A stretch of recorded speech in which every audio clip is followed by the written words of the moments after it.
When I was about 10 years old, I went to one of my best friend's houses to hang out and then have a sleepover. I stayed over at his place all the time, and he occasionally stayed over at my place as well. His name was Robert, and we were both really into sports and played on the same football and baseball teams. Robert's dad would always throw to us football passes or pitch batting practice to us at his house, which was always fun. But on this time, he was out of town on business.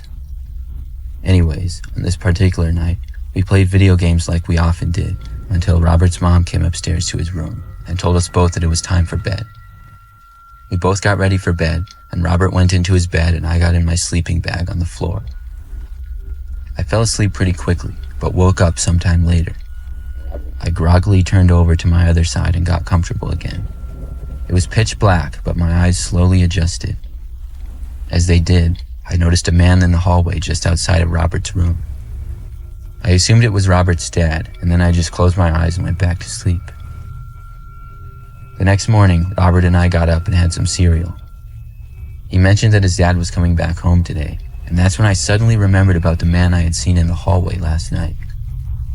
It hit me that it couldn't have been Robert's dad, as he was out of town. I thought maybe I was dreaming the whole experience, but I really just knew that I wasn't.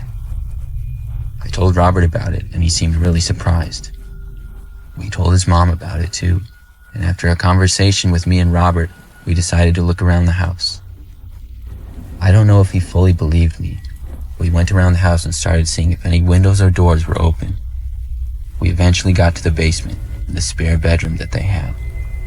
When we looked inside, we saw it was a complete mess. Robert was shocked and said they hadn't left it like this, and it had been cleaned the last time he saw it. He also said that they didn't really go in that bedroom much and the door was usually shut. We suddenly both got the creeps and ran back upstairs and told his mom. She went down and then returned back upstairs a short time later, saying she was calling the police. A while later, the police showed up and searched the house. They didn't find the man, but a window in the guest bedroom to the basement was left open. I don't know if the man was already gone or if he left when he heard us talking about it, but it appeared he had been living in the guest room for several days. A few weeks ago, I helped my friend John move one weekend from an apartment to a small house on the other side of town. It was a pretty tough job and it was just the two of us, so it took us a while. By the time we were almost done, it was pretty late at night and we were both exhausted. John had a spare bed that we had moved into the basement. He told me I could sleep there for the night and then we could finish up in the morning. I took him up on his offer because I really didn't want to drive the 10 minutes back to my place as tired as I was. Plus, we still had a few things left to move. It was a pretty comfortable bed he had down there, and it felt great to lay down and close my eyes. I was starting to drift off when I noticed some noises. It sounded like something moving around down there, but I couldn't tell where the sounds were coming from exactly. I looked all around the basement and didn't see anything at all. It was sort of creepy, but I tried my best to just ignore it. The noises continued though, and I thought maybe it was mice or something, which was pretty gross, but as tired as I was, I eventually fell asleep. The next morning, after I woke up and went upstairs, John asked me how I slept down in the basement. I told him it was good, but I mentioned the noises I had heard. He then told me that he too had heard noises as well coming from what sounded like the basement, but figured it had to be me making the noises. He said he also heard noises in another area of the house as well. I think we both got a little creeped out by this, but we figured it had to be a mouse and went on with the job of moving the rest of his stuff. I was moving a few of the last boxes to the basement, and I guess I was carrying too many and dropped one of the boxes on the floor. When I went to pick it up, I noticed something. In the corner of the basement, sort of under the stairs, there was a little handle sticking out of the floor. It was hard to see, and something that you wouldn't pick up unless you looked really close because of how hidden it was. I told John to come over and take a look.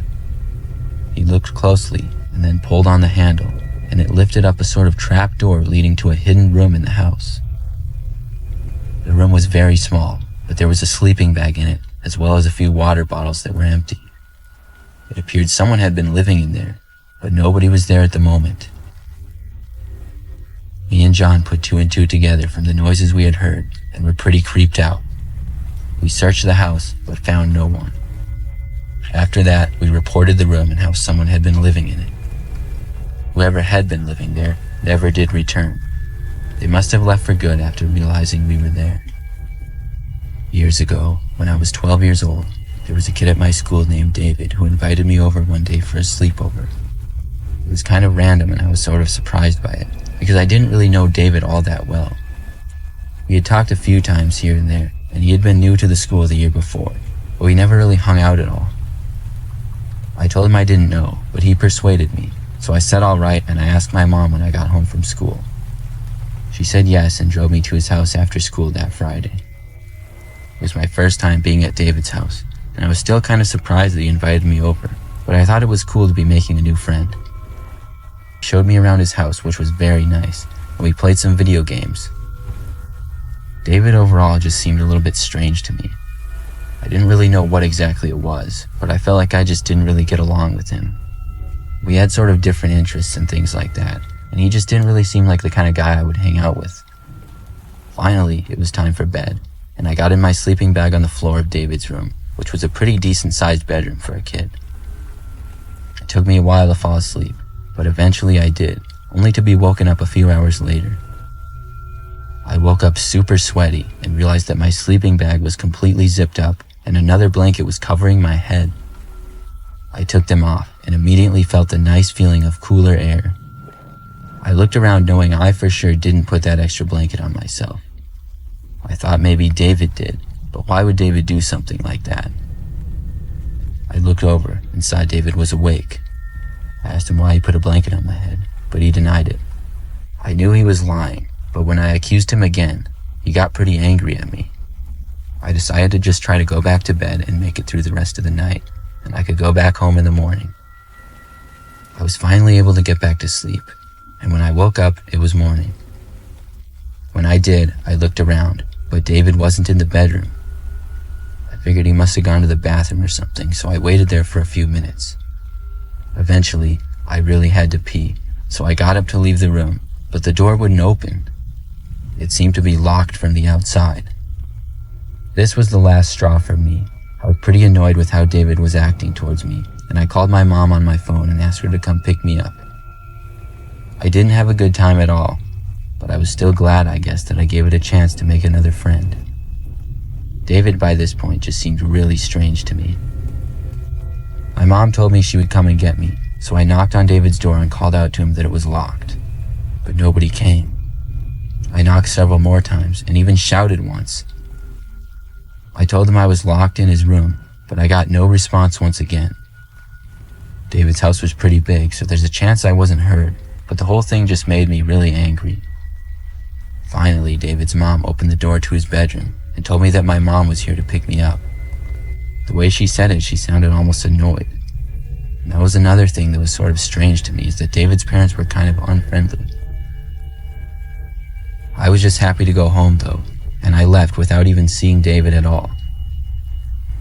It was a Saturday, so I spent the rest of the day just hanging around the house and playing some video games.